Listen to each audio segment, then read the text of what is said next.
자, 이제 민수기 마지막 장 36장인데 36장은 딱 하나의 주제예요. 그러니까 슬로브아스의 딸들의 상속관. 이미 이게 앞에서 다뤘는데 그에다 이제 보완이라고 할 수 있는 부분이죠. 근데 이제 민수기 우리가 33장서부터 36장까지는 민수기의 종교 부록이거든요. 그러니까 앞까지는 그 여정에 따라서 시내산 회막에서 인구 조사하고 이제 행군하고 시대 순으로 이렇게 쭉 시간 순으로 쭉 가다가 요 33장서부터는 조금 다르게, 그러니까 이스라엘 백성들이 이제 차지하게 될 가나안 땅 분배와 사실은 관련된 이야기라고 할 수가 있어요. 그러니까 33장에서는 먼저 이제 그 여정을 되짚어 보고 있죠. 그러니까 애굽에서부터 모압 평지에 이르기까지의 여정. 지금 이제 그들이 있는 데가 지금 모압 평지잖아요. 그러니까 가나안 땅을 눈앞에 두고 있는 시점에서 그들이 어떠한 여정 가운데 여기까지 왔는지 이걸 돌아보면서 무엇보다 이제 하나님의 구원과 은혜를 기억하라는 거죠. 그리고 그들의 조상에게 약속하신 바를 하나님께서 어떻게 이루어 가셨는가 이걸 확인하는데 그 목적이 있어요.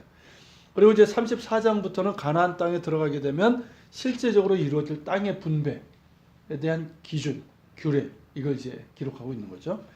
그리고 이제 마지막 장에서는 특정한 환경에서의 분배 문제를 다루고 있어요. 그 특정한 환경이란 뭐냐면 슬로브아스의 딸들의 상속권 문제였습니다.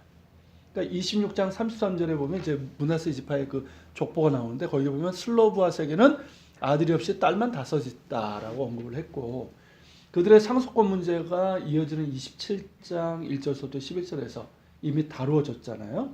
그러니까 보면은 그 보완적인 규례입니다. 밑에 이제 그 계보가 슬로브아스의 딸들의 계보예요. 그래서 보면 성경에 보면 므낫세 자손의 마길의 자손의 뭐 길르앗의 쭉쭉쭉 이렇게 나오는데 이 슬로브아스의 5딸 그리고 옆에는 이게 구스타프 도레 그림 같기도 하고 아무튼 그 사파인데 모세를 좀 이상하게 그리신 것 같고 모세가 굉장히 골치 아픈 것처럼 하는데 이러진 않았던 것 같아요. 아무튼 뭐 예. 아무튼 이스라엘 여자 5명이 물려주면 조금 골치 아프긴 해요. 골치 아픈 것보다 이게 함부로 하면 안 되죠. 자 어쨌든 자 그런 까닭의 본문은 27장의 내용과 직접적으로 연결이 되고요. 내용과 용어 등 구조적인 유사성이 나타납니다. 그러니까 비슷해요. 그러니까 이를테면 이제 탄원자들이 찾아오죠. 그리고 이제 모세와 지도자들에게 자신들의 처지를 호소하고 이에 대한 하나님의 말씀이 모세를 통해서 전달되고 그에 대한 규례가 정해지는 그런 구조예요. 그래서 27장과 36장을 이렇게 비교를 하면 둘 다 이제 1절에 보면 27장에서는 슬로브아스의 딸들이 찾아오죠. 똑같아요. 므낫세 현손, 미갈의 증손, 길르앗의 손자, 헤벨의 아들 이렇게 그 딸들이 나왔고 36장에서는 딸들이 나오진 않았죠. 그러니까 므낫세 손자, 마길의 아들, 길르앗 자손 종족들의 수령들이 나왔고 그리고 2절에서는 27장 2절에서는 그들이 회막문에서 모세와 제사장 엘라사가 지휘관들과 온 회중 앞에 서서 이르되 역시 이제 모세 지도자들 그리고 36장 역시 모세와 이스라엘 자손에 수령된 지휘관들 앞에 말하여 이르되 그리고 이제 그 5절 27장 5, 6절에서 이제 모세가 그 사연을 여호와께 아뢰니라 여호와께서 모세에게 말씀하여 이르시되 그러니까 36장도 마찬가지죠. 5절에 보면 모세가 여호와의 말씀으로 이스라엘 자손에게 명령하여 이르되 그리고 이제 하나님의 말씀은 똑같이 27장 7절에선 슬로브아스의 딸들의 말이 옳으니 36장은 요셉 자손 지파의 말이 옳도다. 이렇게 그러니까 비슷한 구조로 이렇게 진행이 됩니다. 그러니까 27장에서는 우리가 여기서 본 것처럼 슬로브아스의 딸들이 직접 찾아와서 상속 문제를 탄원했다면 36장에서는 므낫세의 손자 마길의 아들 길르앗 자손 종족들의 수령들 즉 요단 동편을 분배받은 므낫세 반지파의 길르앗 가문의 수령들이죠. 이들이 찾아와 탄원했다는 점에서 차이가 있어요. 그러니까 같은 땅의 문제지만 이게 이제 당사자가 누구냐라는 거죠. 그러니까 36장은 사실 딸들의 직접적인 문제는 아니에요. 오히려 지파의 문제죠. 어쨌든 그런 이제 차이가 있고. 자, 수령들이 찾아와서 탄원한 것은 이미 27장에서 정해진 규례에 대한 추가적인 문제 때문이죠. 일단 27장에서의 규례는 아들이 기업을 물려받는 것이 정상적인 환경이잖아요. 뭐 우리나라도 뭐 얼마 전까지 그래 왔었고, 뭐 그 당시에는 뭐 고대 세계에서는 더 그랬죠. 그런 환경에서 슬로보아스의 딸들이 아버지의 땅을 상속받을 수 있게 된 것은 당시 고대 세계 상황에서는 극히 이례적인 것으로 볼 수가 있어요. 그리고 이것이 향후 아들 없이 딸만 두고 죽은 이스라엘 자손들의 규례가 되죠.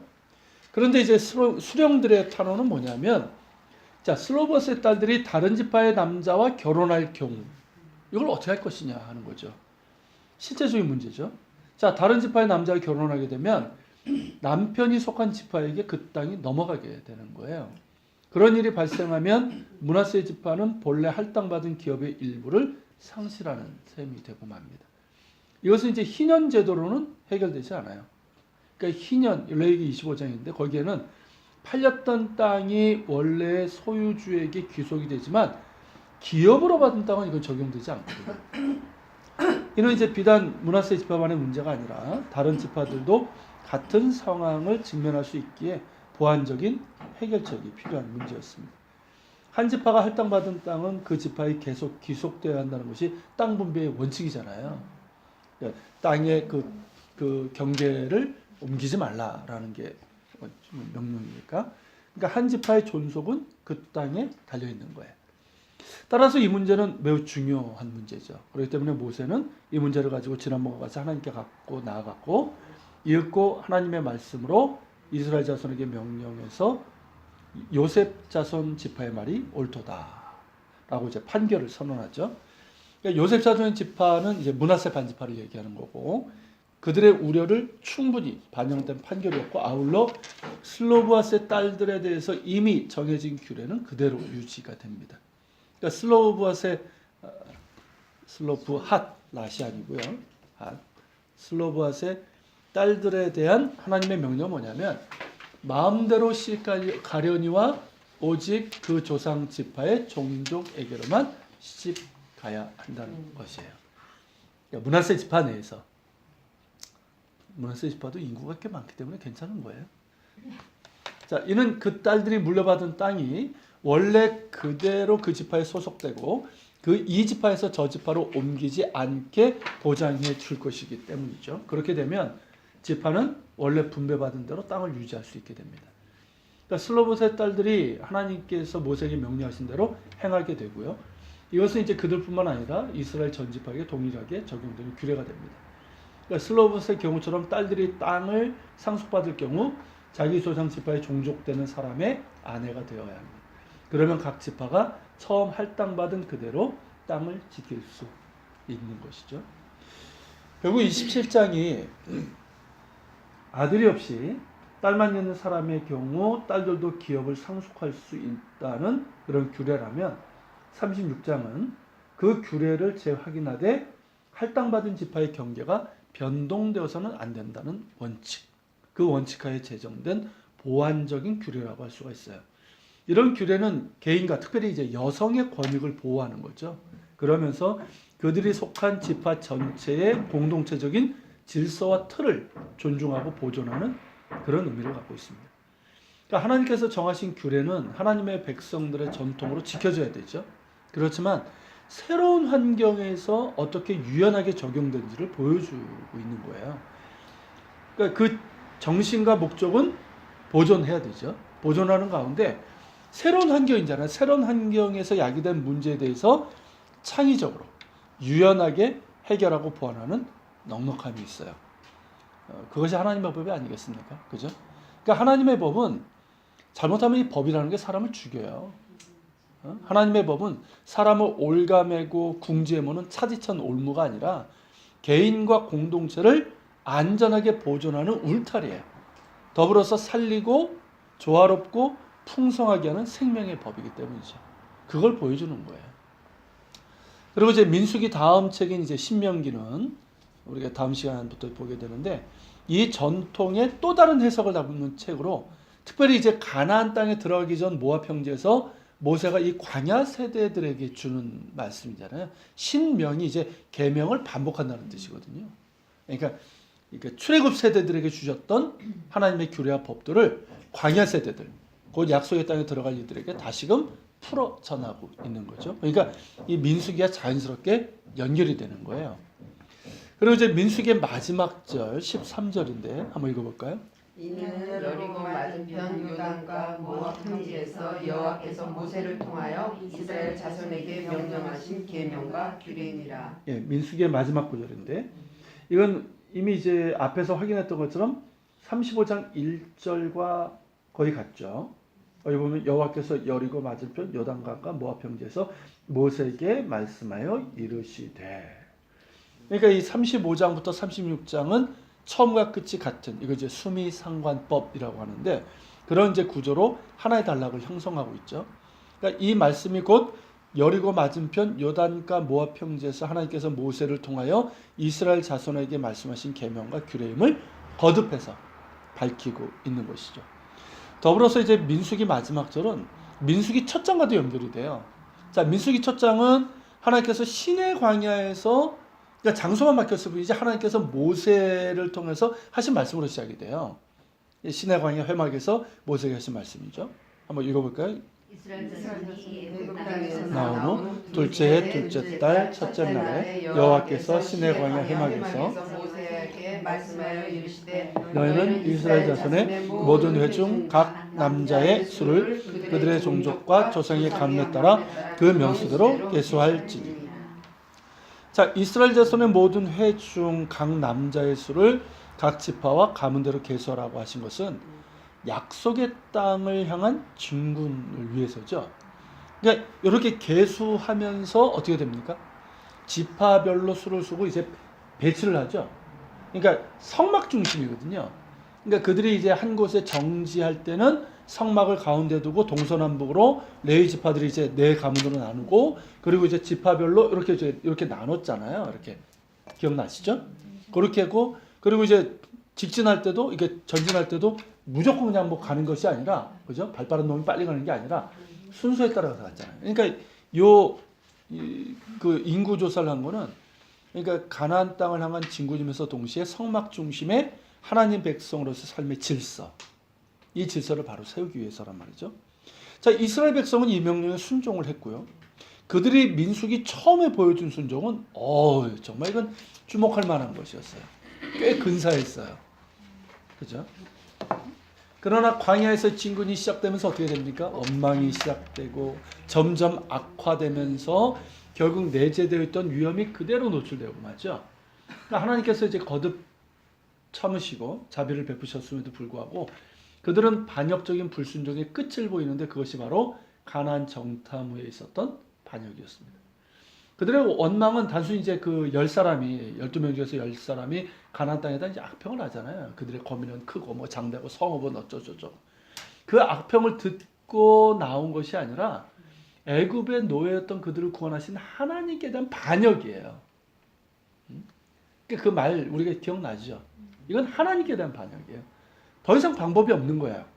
결국 하나님께서 뭐라고 하십니까? 14장 28절에 나오죠. 너희의 말이 내 귀에 들린 대로 내가 너희에게 행하리라. 우리가 광야에서 죽겠다 했잖아요. 그래. 너희가 말한 대로 해줄게. 그거 괜찮은 것 같아요. 그러니까 말을 바꿔야 되는 거예요. 죽겠습니다 그러면 주님 죽겠답니다. 뭐 이렇게 그죠? 아무튼 여호수아 갈렙을 제외한 모든 출애굽 세대들은 약속의 땅에 들어가지 못한 채 광야에서 40년을 방황하다가 모두 이제 죽을 것이고 다만 그들이 이제 우리 자녀들은 사로잡힐 것이다 이렇게 얘기했잖아요. 그들이 사로잡히겠다고 말한 어린 자녀들은 약속의 땅으로 인도하실 것임을 선언하시게 되죠. 그러니까 구원의 은혜를 잊고 반역의 불순종을 거듭한 대가는 결국 약속의 땅에 들어가지 못하는 것으로 주어지고 맙니다. 그럼에도 그들의 반역은 그치지 않죠. 그래서 결국 요단 동편 시딤의 배교까지 이어집니다. 끝까지. 그래서 결국 출애굽 세대들이 모두 사라지죠. 그래서 광야에서 태어난 새로운 세대들만 남게 됩니다. 이를 통해서 새로운 세대로 세대 교체가 이루어져요.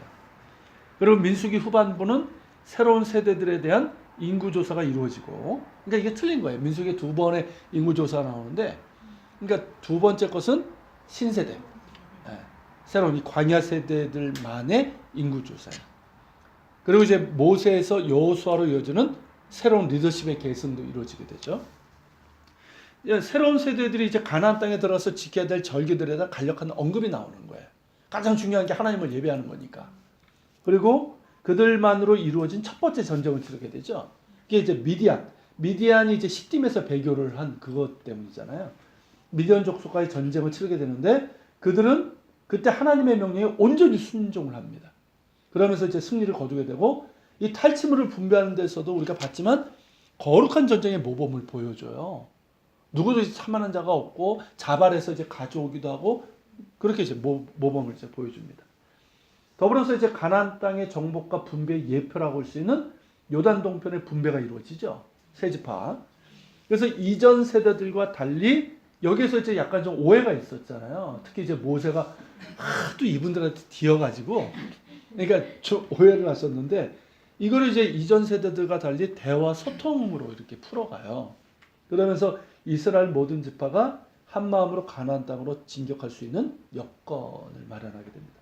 물론 이제 하나님의 탁월한 전략이죠. 우리가 요단 동편을 돌아서 얘기한 게 이제 얼마나 탁월한 전략인지 보았잖아요. 그렇게 해서 이루어진 일이지만 새로운 세대들이 보여준 믿음과 태도는 분명히 이전 세대들과는 다른 것이었어요. 그러나 그들은 이전 세대가 걸어온 길, 곧 그들이 어렸을 때 함께 걸어온 광야에서의 여정을 잊어서는 안 됩니다. 그들이 노예로 있었던 애굽에서부터 시내산으로, 그리고 시내산에서 하나님의 백성으로 언약을 맺고 성막을 중심으로 한 그들의 여정은 비록 수많은 반역과 불순종으로 얼룩졌지만 거기에는 선명한 하나님의 은혜가 있었죠. 그것을 그들이 잊어서는 안 돼요. 가나안 땅을 차지하는 게 중요한 게 아니에요. 이걸 기억해야 돼요. 더불어서 그들이 약속의 땅에 들어가게 될 때 그들이 지켜야 될 규례와 법도들 역시 기억해야 되고, 하나님께서 그들을 부르신 뜻대로 그들은 약속의 땅에서 오직 하나님만을 섬기는 거룩한 나라, 살아계신 하나님을 열방에 나타내는 제사장 민족으로서 이 사명을 이루어가는 가운데 하나님 나라의 열매를 맺어야 되는 거죠. 그들에게 있어서 약속의 땅은 그들이 뭐 정복이라는 표현을 쓰지만 사실은 엄밀하게 정복은 아니에요. 차지하는 거죠. 하나님의 선물이기 때문에 은혜의 선물이죠. 그리고 그들의 과거에 뿌리를 내린 채 오늘을 살아가는 땅이어야 되는 거예요. 그러니까 그들이 어떤 존재였고 노예였잖아요. 그들을 하나님께서 어떻게 구원하셨고 어떻게 언약을 맺으시고 그들에게 어떤 하나님의 백성으로서 규례를 주셨는지 그 과거에 뿌리를 내린 채 오늘을 살아가는 그 땅이 돼야 되는 거예요.